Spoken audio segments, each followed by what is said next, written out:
Devo innanzitutto ringraziare il padrone di casa. Glauco Stefanato è un grande signore, è il caso di dirlo, guardate come ci ha ospitato tutti quanti.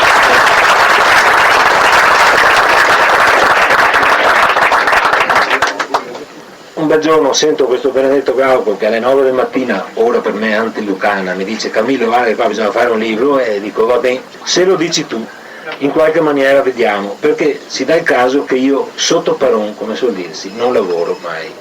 Ma con un Paron come Glauco non potevo dire di no.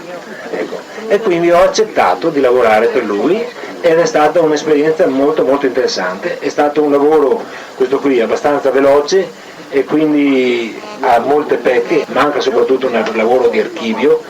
Insomma, io sono andato avanti lo stesso perché potevo contare su Renato Papparotto, il quale è un archivio vivente, il quale mi ha parlato dalla A alla Z della vita nel paese di Casier, come si viveva da bambini, come si giocava, come si lavorava, soprattutto come lui a 13 anni abbia iniziato a lavorare nei cantieri del Levante, una grossa entità industriale di oltre 200 operai durante l'ultimo periodo della guerra.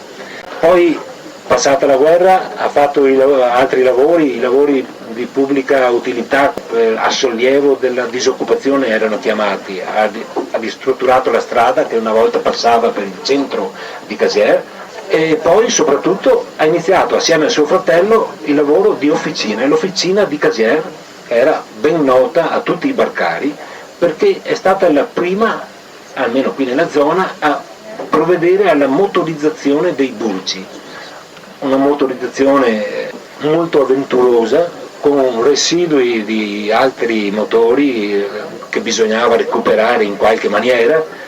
Famoso lo Skoda di un carro armato che ha utilizzato il Ticino, era proprio di Vittorio, e siccome non voleva andare in moto, di Vittorio Stefanato suo papà, ecco che ci hanno messo un motore ausiliario, il motore di una balilla. Allora mettevano in moto la balilla, quello metteva in moto il motore Skoda e così il barcone poi partiva. Quindi pensate all'ingegnosità anche di questi personaggi, di questi artigiani, ma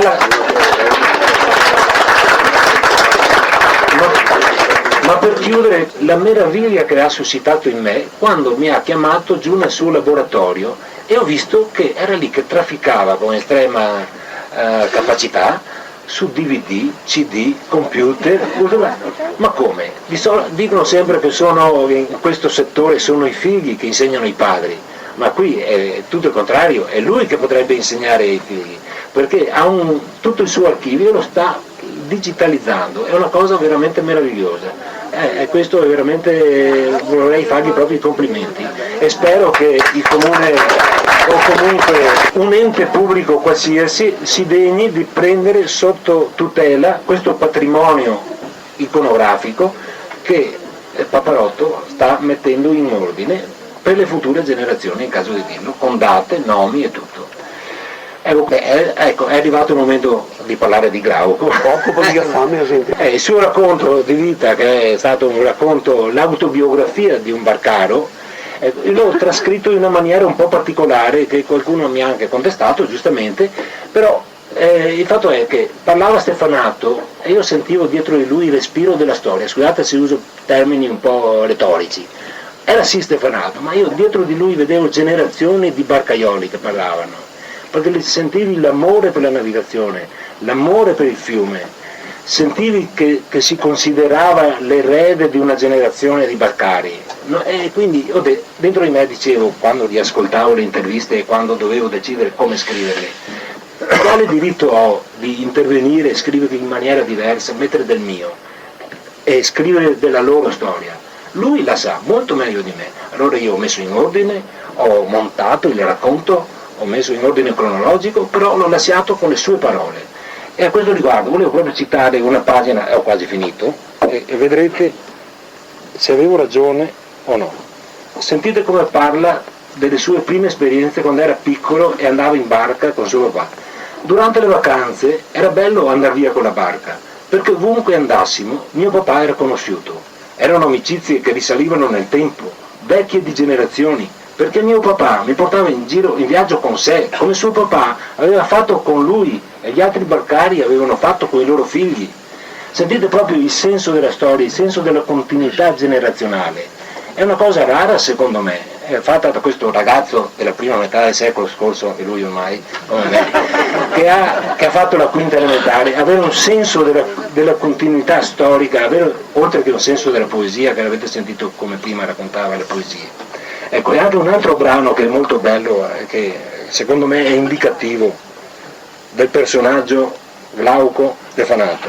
Qui, quando racconta dalla metà degli anni 60 che c'è stata la crisi della navigazione, che ad esempio nel libro Canali e Burci è molto ben descritta, proprio si vede una tabella come nel 1962 la navigazione si è improvvisamente cessata. Qui invece è continuata perché c'era la Chiariforti e c'era poi altre attività in qualche maniera, ma a metà degli anni 60 lui è andato a terra, è andato a lavorare e lì ha trovato anche la morosa, la famosa Luisa, che qui vediamo, non so dove sia, ma c'è.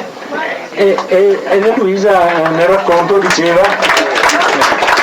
raccontava del suo lavoro, che era in vetreria, non so se mi spiego, vetreria pertiana, un lavoro difficilissimo. Io lavoravo alle mole, ero in mezzo all'acqua noi, era un lavoro faticoso, arrivavo a casa bomba, non occorre che traduca, fino a qua, un caldo. E Glauco risponde, ho riportato il dialogo, il mio invece non era un lavoro faticoso, puntini, ma io ero abituato a vedere il sole, vedere la luna, sentire il profumo della nebbia al mattino presto, farmi da mangiare. Io sono nato libero, così mi sono licenziato e sono tornato in barca.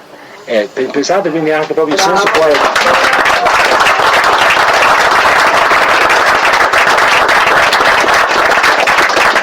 E anche il coraggio che ci voleva, nel momento di crisi maggiore della navigazione è ritornato in barca. E infatti in una pagina di diario, una delle tante, ne ho riportato una sola, di qualche anno più tardi, dice, era il lunedì 28 gennaio 1974, alzato alle 4, è andato a bordo della Roberta, partito e arrivato a Malcontenta ore 8, caricato, venuto via, è restato fermo ai pali di Venezia per nebbia. Io penso che queste 4 righe siano come un trattato di storia della navigazione fluviale, uno si rende conto proprio delle difficoltà, non c'erano orari, c'era la nebbia e con il motore era già fortunato, suo padre quando andava via con le vele, erano mesi a volte. Questo Glauco, per ricordare proprio il suo senso poetico, il suo senso di amore per la storia e il suo senso di amore per il fiume, l'amico Glauco io lo ringrazio moltissimo per l'opportunità che mi ha dato.